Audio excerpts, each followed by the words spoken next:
Hey, hey, it's Jody Rodenbaugh, founder of the School of Love Genius and creator of Love Genius Masters. I am, gosh, I don't have a voice at the moment. Excuse me while I clear my throat. It is so cold here in Kansas City, as you can tell.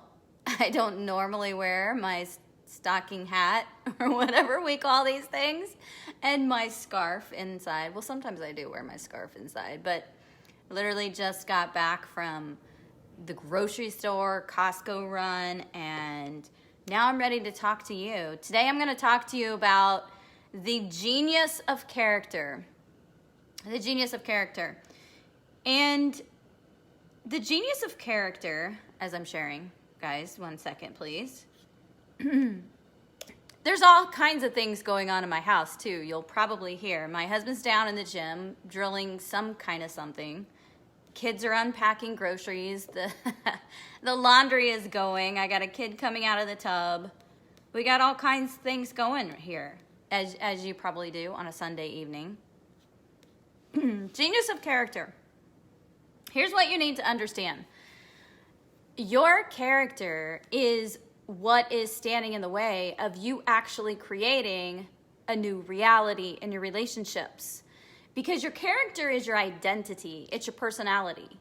And in order to have a different reality, in order to have a reality that's different from the one that you have, your personal reality, you actually have to change who you are, who you're being, and how you're showing up in that relationship.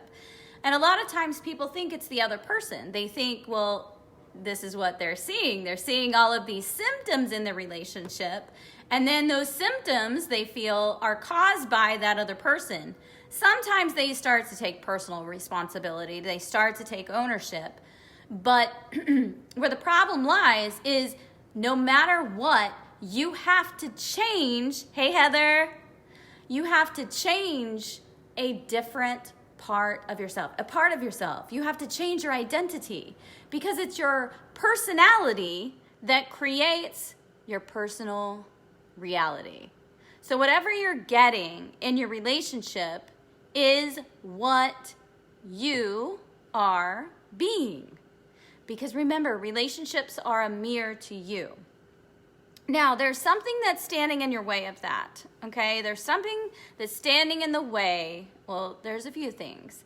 But what we're talking about here in the Genius of Character in this module is we're talking about the thing that's standing in your way is forgiveness. It's forgiveness! Okay, so there's so much misconception around forgiveness. People think that forgiveness is like this one and done thing that, you just do one time, or because you've gotten through something, you think, well, of course I've forgiven them. And because maybe, they're not in your life anymore, or you don't talk to them as much, like what happens with relationships with their parents if they've been toxic.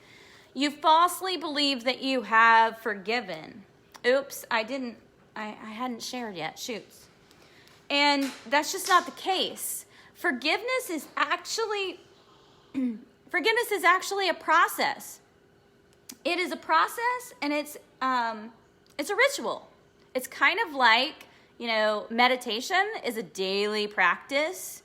Gratitude should be a daily practice. Forgiveness work should also be a daily practice. And now what we do in Love Genius Masters is we have a six-part practice that we do in the Masters. This is a time where I really do need an assistant. Most of the time I rationalize and justify that I don't, but I do because it really would be nice. Actually, there's some programs that we'll share too, so I don't have to look down all the time.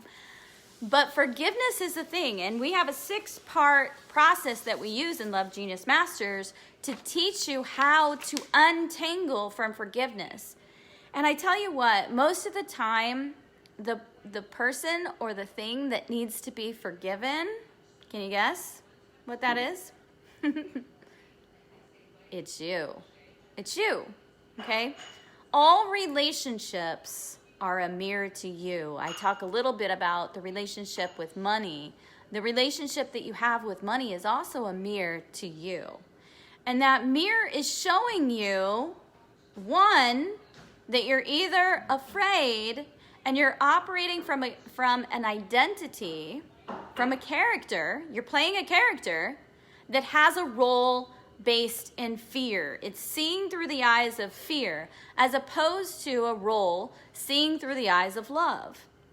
If you are having a healthy, vibrant, alive kind of relationship in partnership or with money, then you are seeing through the eyes of love.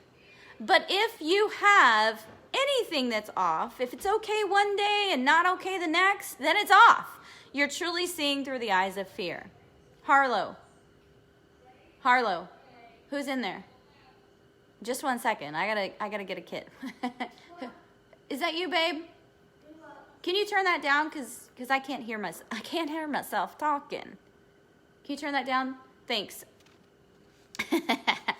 So here we are. Okay. Now, here's what I want to tell you. I want to share with you some things that forgiveness is not. And I also want to share with you 2 reasons why people don't forgive. Okay? So first I'm going to share with you the 2 reasons why people don't forgive. The first reason is you're trying to prove that you're suffering and in pain. Okay? A lot of times what we do, and it's so crazy. I caught myself doing this shortly after Matt and I got married. See, here's the thing, guys. Yesterday I talked about upper limits.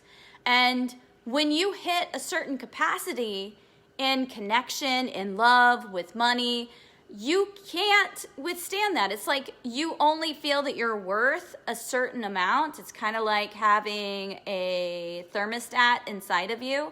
It's been pre-programmed way back in your childhood where you're only able to let this much connection, this much love, this much joy, this much money, this much vulnerability, this much being seen, total success, until you self-sabotage.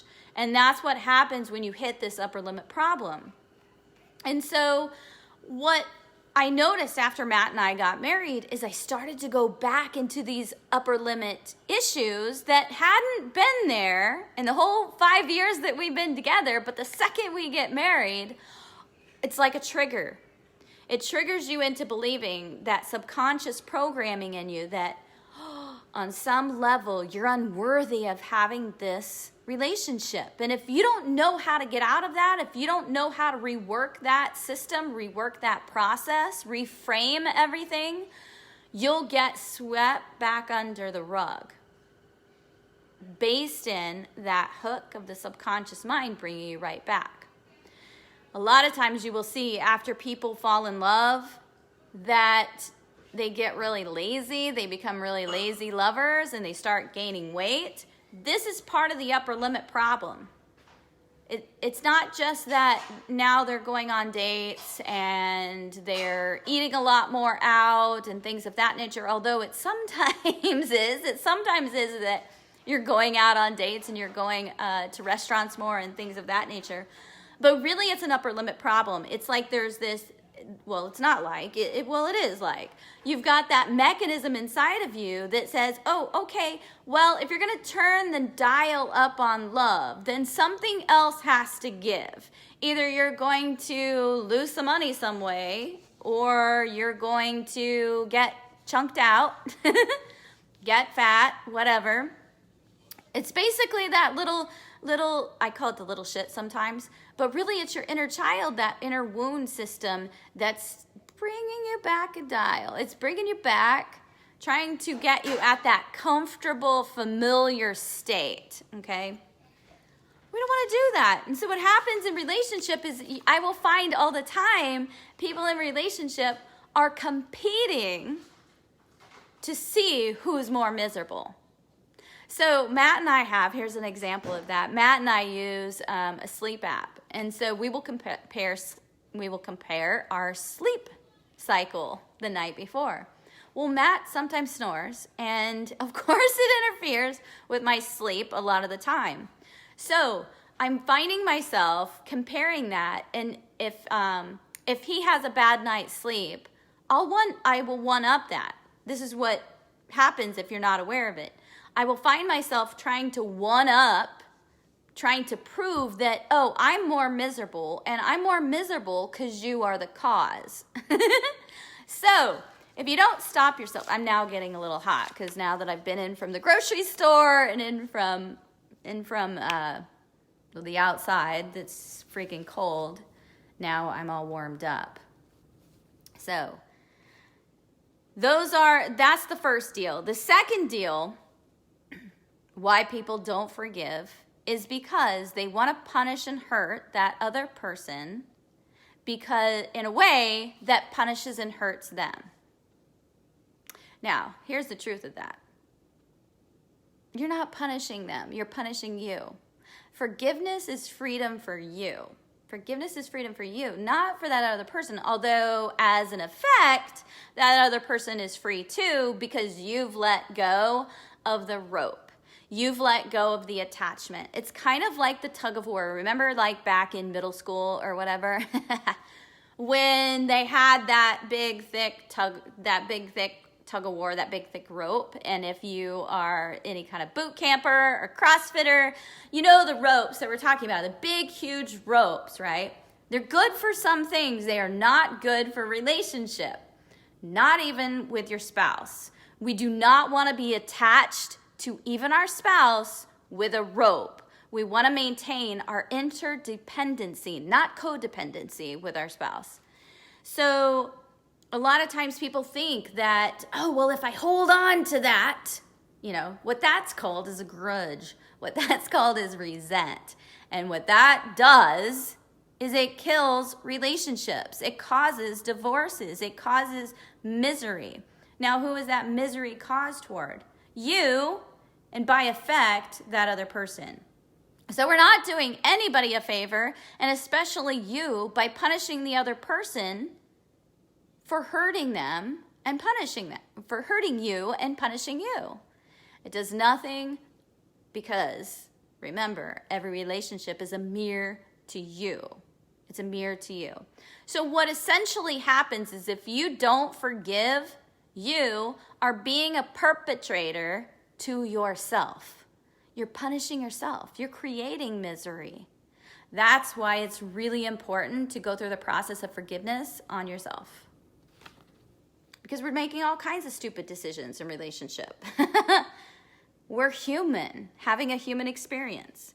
Okay, here's what forgiveness is not. There's 4 things that I have down that forgiveness is not.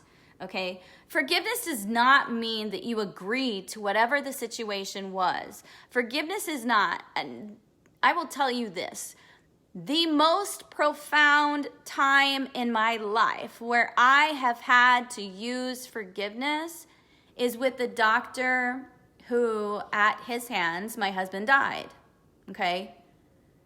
That took some deep spiritual soul work, which is what forgiveness is. Forgiveness is a spiritual practice of intimacy in action. That's what it is.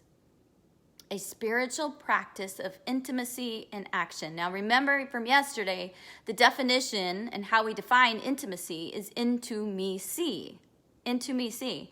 So when we look at that as a spiritual practice, we have to be open and vulnerable to looking at those dirty little secrets and all of the things that we don't want to accept, right?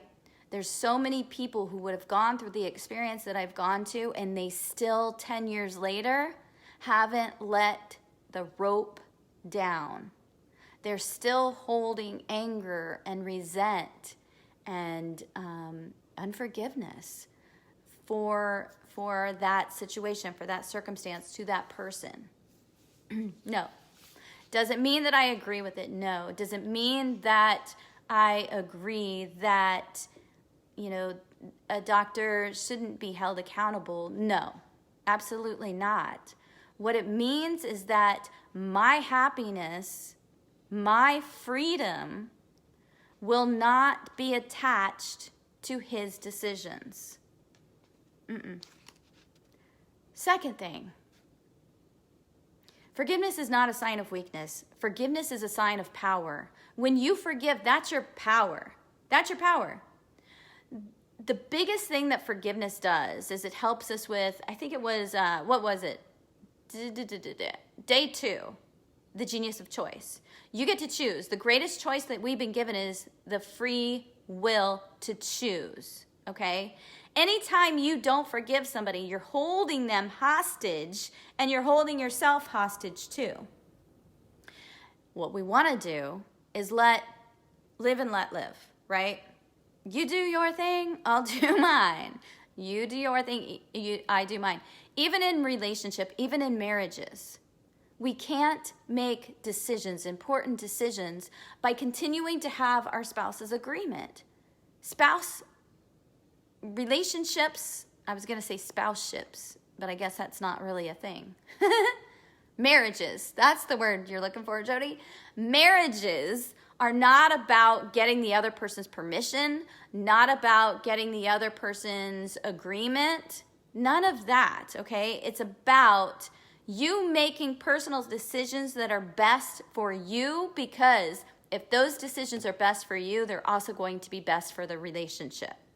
Now, I'm talking about decisions based in love, not decisions based in fear. Decisions based in love come from the love genius, remember, and decisions based in fear come from love ignorance. The third thing, forgiveness is not, it's not forgetting.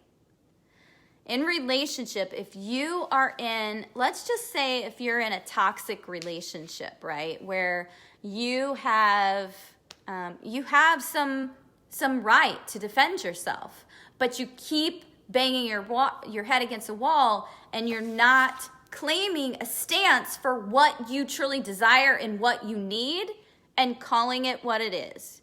Drawing the line in the sand and closing the door behind you. This is why when people go through divorces, suddenly they end up pregnant. What the hell? How does this happen? It's because they haven't closed the door behind them. And they haven't done the work of love genius, which has to happen in order for you not to carry the wounds from relationship to relationship. And then what happens is this poor child comes into this world and they haven't cleared up their shit. They haven't cleaned out their closet, unpacked their bags like we talked about yesterday. Number four is that forgiveness is not an obligation to keep someone in your life. It's not an obligation. So it's not like, it feels incongruent. We talked about congruence yesterday. It is incongruent to make somebody apologize if you haven't fully gone through a process of communicating through that. All right.